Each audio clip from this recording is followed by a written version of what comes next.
مسلم بن عقیل کی شہادت۔ اس کے بعد زیاد نے کہا کہ میں تجھے قتل کرنے والا ہوں۔ حضرت مسلم بن عقیل نے پوچھا کہ کیا واقعی؟ اس نے کہا کہ ہاں۔ آپ نے کہا کہ مجھے وصیت کرنے کی مہلت دو۔ ابن زیاد نے کہا کہ وصیت کر سکتے ہو۔ آپ نے حاضرین پر نگاہ ڈالی تو ان میں عمر بن سعد بن ابی وقاص موجود تھا۔ آپ نے اسے کہا کہ اے عمر، تم سے میری قرابت داری ہے، مجھے تم سے ایک خاص بات کرنی ہے۔ میرے ساتھ محل کے ایک گوشے میں چلو تاکہ تم سے علیحدگی میں باتیں کر سکوں۔ لیکن عمر بن سعد نے آپ کے ساتھ علیحدگی میں جانے سے انکار کر دیا۔ آخر ابن زیاد نے اس کی اجازت دے دی اور وہ ابن زیاد کے قریب ہی آپ کے ساتھ علیحدگی میں جا کھڑا ہوا۔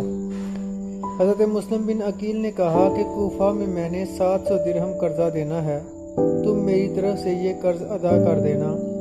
ابن زیاد سے میری لاش مانگ کر دفن کر دینا اور حضرت امام حسین علیہ السلام کو میرا پیغام بھیج دینا۔ میں نے ان کو لکھا تھا کہ لوگ آپ کے ساتھ ہیں اور میرا یہ خیال ہے کہ وہ روانہ ہو چکے ہوں گے۔ عمر بن سعد نے یہ تمام باتیں جو حضرت مسلم بن عقیل نے ان سے کی ابن زیاد کے سامنے پیش کر دیں اور اس نے ان تمام وصیتوں پر عمل کرنے کی اجازت دے دی اور کہا کہ اگر امام حسین علیہ السلام ہمارا قصد نہ کرے گا تو ہم بھی اس سے تعارض نہ کریں گے، اور اگر اس نے ہمارا ارادہ کیا تو ہم بھی اس سے اپنا ہاتھ نہ روکیں گے۔ اس کے بعد ابن زیاد کے حکم سے حضرت مسلم بن عقیل رضی اللہ عنہ کو قصر عمارت کے اوپر لے جایا گیا اور وہ تکبیر و تحلیل اور تسبیح و استغفار پڑھتے ہوئے اور ملائکہ پر درود بھیجتے ہوئے اوپر چڑھ گئے اور دعا مانگی کہ اے اللہ، تو ہمارے اور اس قوم کے درمیان فیصلہ فرما دے جس نے ہمیں دھوکہ دیا ہے اور ہمارا ساتھ چھوڑ گئی ہے۔ اس کے بعد بقیر بن حمران نے آپ کا سر تن سے جدا کر دیا اور نیچے پھینک دیا۔ اس کے بعد ابن زیاد نے ہانی بن عروہ مزہجی کے قتل کا حکم دیا۔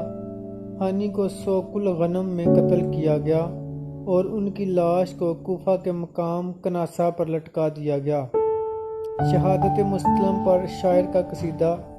کسی شاعر نے اس بارے میں یہ قصیدہ لکھا ہے، ترجمہ قصیدہ۔ اگر تجھے معلوم نہیں کہ موت کیا شے ہے تو تو ہانی اور ابن عقیل کی لاشوں کو سرے بازار دیکھ، جنہیں امام کے حکم سے قتل کر دیا گیا ہے اور جن کا قصہ ہر آنے جانے والے کی زبان پر ہے۔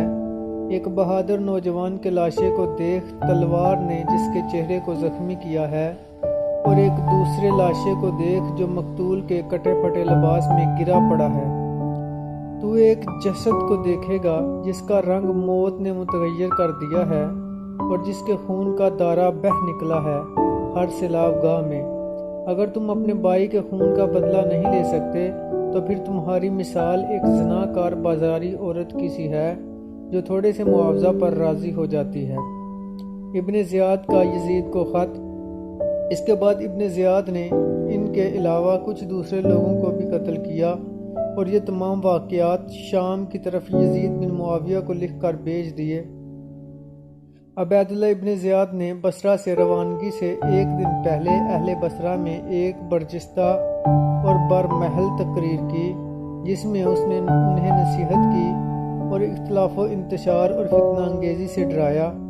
اس خطاب کا سبب وہ امر ہے جو خام بن کلبی اور ابو مخفف نے ثقب بن زہیر سے اور اس نے ابی عثمان نہدی سے روایت کیا ہے۔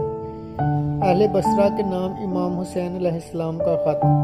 ابو عثمان نہدی کہتے ہیں کہ حضرت امام حسین علیہ السلام نے اپنے غلام سلمان کے ہاتھ اہل بصرہ کے اشراف کو خط لکھا کہ اما بعد، اللہ تعالیٰ نے اپنی مخلوق میں سے حضرت محمد مصطفیٰ صلی اللہ علیہ وآلہ وسلم کو چن لیا اور آپ صلی اللہ علیہ وآلہ وسلم کو نبوت و رسالت دے کر آپ صلی اللہ علیہ وآلہ وسلم کی عزت افزائی کی۔ اس کے بعد جب آپ صلی اللہ علیہ وآلہ وسلم نے اللہ کے بندوں تک وہ پیغام پہنچا دیا جس کے لیے آپ بھیجے گئے تھے اور انہیں نیکی کی راہ دکھا دی، تو اللہ تعالیٰ نے آپ کو اپنے پاس بلا لیا ہم آپ صلی اللہ علیہ وآلہ وسلم کی اولاد اور آپ کے ولی اور آپ کے وارث تھے، اس لیے آپ پر اور آپ کے مقام پر لوگوں کی نسبت ہمارا حق فائق تھا، لیکن ہماری قوم نے ہمارے اس استحقاق کو اپنے لیے مخصوص کر لیا۔ ہم نے پھوٹ ڈالنے سے احتجاج کیا اور امن و امان کی خاطر رضامند ہو گئے، حالانکہ ہم جانتے تھے کہ اس حق پر جن لوگوں نے قبضہ کر لیا ہے ان کی نسبت ہم اس کے زیادہ حقدار ہیں، تاہم انہوں نے ہم سے اچھا سلوک کیا اور صلح صفائی سے حق کے متلاشی رہے۔ اللہ ان سب پر رحم کرے اور ہماری اور ان کی مغفرت فرمائے۔ میں اپنے ایلچی کو یہ خط دے کر بھیج رہا ہوں، میں تمہیں اللہ کی کتاب کی طرف اور اس کے نبی کریم صلی اللہ علیہ وآلہ وسلم کی سنت کی طرف بلاتا ہوں، کیونکہ سنت مٹا دی گئی ہے اور بدعت زندہ کر دی گئی ہے۔ وہ میری بات سنو اور میرے حکم کی اطاعت کرو، اگر تم نے ایسا کیا تو میں تمہیں سیدھی راہ کی طرف رہنمائی کروں گا۔ والسلام۔ فائدہ: امام ابن کثیر کہتے ہیں کہ میرے نزدیک اس خط کا حضرت امام حسین علیہ السلام کی طرف سے آنا محل نظر ہے۔ ظاہراً یہ معلوم ہوتا ہے کہ بعض شیعہ روات نے اس میں اپنی طرف سے کچھ باتیں ملا کر اس کی ملمہ کاری کی ہے۔ امام حسین علیہ السلام کے ایلچی کا قتل۔ راوی کا بیان ہے کہ اشراف میں سے جس نے بھی اسے پڑھا راز میں رکھا، لیکن منظر ابن جارود نے یہ سمجھ کر کہ شاید ابن زیاد کی سازش ہے، یہ خط اس کے پاس لے گیا۔ اس نے حضرت امام حسین علیہ السلام کے ایلچی کے پیچھے آدمی دوڑا دیے جو اسے پکڑ لائے اور ابن زیاد کے حکم سے اسے قتل کر دیا۔ ابن زیاد کا اہل بصرہ کو ڈرانا دھمکانا۔ اس کے بعد عبید اللہ ابن زیاد منبر پر چڑھا اور اللہ تعالیٰ کی حمد و ثنا کے بعد کہا: اما بعد، خدا کی قسم مجھے مصیبت اور دشواری یا دشمن کے اسلحہ کی جنکار سے ڈرایا نہیں جا سکتا۔ جو مجھ سے دشمنی رکھے اس کے لیے عذاب ہوں، اور جو مجھ سے جنگ کرے اس کے لیے میں جنگ کی آگ ہوں۔ میں قبیلہ کارہ کے ماہر قدر اندازوں کی طرح تجربہ کار تیر انداز ہوں۔ اہل بصرہ: امیر المؤمنین یزید نے مجھے کوفہ کی ولایت سونپی ہے، میں کل وہاں جانے والا ہوں اور اپنے پیچھے عثمان بن زیاد ابو سفیان کو تم پر اپنا نائب بنا کر چھوڑے جا رہا ہوں۔ قسم ہے اس ذات کی جس کے سوا اور کوئی خدا نہیں، اگر میرے پاس تم میں سے کسی شخص کی مخالفت کی خبر پہنچی تو میں اس کو اور اس کے عریف کو اور اس کے ولی کو قتل کر ڈالوں گا۔ میں بعید کے بدلے میں قریب کو پکڑوں گا تاکہ میرا امر سلجھ جائے اور تم میں کوئی بھی مخالفت کرنے والا یا پھوٹ ڈالنے والا باقی نہ رہے۔ میں زیاد کا بیٹا ہوں، میں اپنے باپ کے مشابہ ہوں، اس بات کے مشابہ جس نے کنکر پتھر روند ڈالے۔ میں کسی ماموں یا چچا کے مشابہ نہیں ہوں۔ اس کے بعد ابن زیاد مسلم بن عمرو باہلی کو ساتھ لے کر بصرہ سے روانہ ہو گیا اور وہ واقعات پیش آئے جن کا ذکر ہو چکا ہے۔ حضرت مسلم رضی اللہ عنہ کی تاریخ شہادت۔ ابو مخف نے ثقب بن زہیر سے اور انہوں نے اون بن جحیفہ سے روایت کی کہ حضرت مسلم بن عقیل کوفہ سے 8 ذی الحجہ 60 ہجری بروز منگل روانہ ہوئے اور 9 ذی الحجہ 60 ہجری بروز بدھ یوم عرفہ کے دن قتل ہوئے۔ یہ حضرت امام حسین علیہ السلام کی مکہ سے عراق کو روانگی سے ایک دن بعد کا واقعہ ہے۔ امام حسین علیہ السلام کی مدینہ سے روانگی، مکہ آمد اور مکہ سے کوفہ روانگی کی تاریخ۔ حضرت امام حسین علیہ السلام مدینہ سے مکہ مکرمہ 28 رجب 60 ہجری کو بروز اتوار روانہ ہوئے اور 3 شعبان بروز جمعۃ المبارک وہاں پہنچے۔ آپ شعبان کے باقی دن اور رمضان المبارک اور شوال اور ذی القعدہ کے مہینے مکہ میں ٹھہرے اور مکہ سے 8 ذی الحجہ بروز منگل ترویہ کے دن روانہ ہوئے۔ یوم شہادت حضرت مسلم کا امام حسین کو خط۔ ابن جریر سے روایت ہے کہ جب حضرت مسلم بن عقیل روئے تو عبداللہ بن عباس سلمی نے کہا کہ اس چیز کے طالبوں پر جس کے تم طلبگار ہو، جب ایسی مصیبت آن پڑتی ہے جیسا کہ تم پر پڑی ہے تو وہ رویا نہیں کرتے۔ آپ نے کہا خدا کی قسم میں اپنے لیے نہیں روتا اور نہ اپنی موت پر روتا ہوں جو ظاہر ہے، بلکہ میں حضرت امام حسین رضی اللہ عنہ اور آل حسین کے لیے روتا ہوں۔ پھر آپ محمد بن اشعث کی طرف متوجہ ہوئے اور کہا، اللہ کے بندے، میں دیکھتا ہوں کہ تم میری پناہ کا عہد پورا نہ کر سکو گے۔ کیا تم یہ بھلائی کر سکتے ہو کہ میری طرف سے حضرت امام حسین علیہ السلام کی طرف کسی شخص کو بھیج دو، کیونکہ مجھے یقین ہے کہ وہ کل یا آج اپنے اہل و عیال کو ساتھ لے کر تمہاری طرف روانہ ہو چکے ہوں گے۔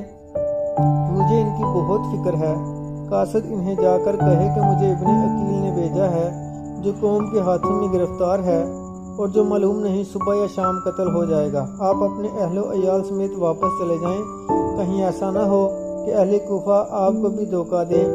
وہ آپ کے والد کے وہی اصحاب ہیں جو ان سے چھٹکارا حاصل کرنا چاہتے تھے، خواہ ان کی طبی موت کی صورت میں ہو خواہ ان کے قتل کی صورت میں۔ اہل کوفہ نے آپ سے اور مجھ سے جھوٹے وعدے کیے تھے، اور جھوٹ بولنے والے دروغ گو کی کوئی رائے نہیں ہوتی۔ اس پر ابن اشعث نے کہا، خدا کی قسم میں یہ کام ضرور کروں گا، اور ابن زیاد سے بھی ضرور کہوں گا کہ میں نے آپ کو پناہ دی ہے۔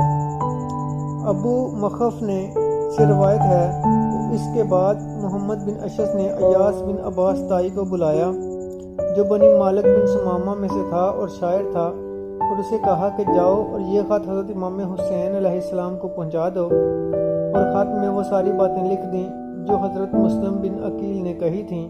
پھر اس نے ایاس کو سواری کا جانور اور اس کے اہل و عیال کے لیے خرچ دے دیا۔ وہ کوفہ سے روانہ ہو کر 4 راتوں کی مسافت پر حضرت امام حسین علیہ السلام سے جا ملا اور انہیں حضرت مسلم ابن عقیل رضی اللہ عنہ کا خط دیا اور سارے حالات ان کے گوش گزار کیے۔ اس پر حضرت امام حسین علیہ السلام نے فرمایا کہ جو مقدر ہو چکا ہے وہ نازل ہو کر رہے گا، اور ہمارا اور ہمارے ائمہ کا فیصلہ خدا کے حضور میں ہوگا۔ اس کے بعد حضرت مسلم قصر عمارت کے دروازے پر پہنچے اور پانی پینا چاہا تو مسلم بن عمرو باہلی نے کہا کہ دیکھتے ہو یہ کتنا ٹھنڈا پانی ہے، لیکن خدا کی قسم تم اسے نہ پیو گے، حتیٰ کہ جہنم میں تم کو کھولتا ہوا پانی پینا ہوگا۔ حضرت مسلم ابن عقیل نے اس سے پوچھا کہ خدا تیرا ستیہ ناش کرے، تو کون ہے؟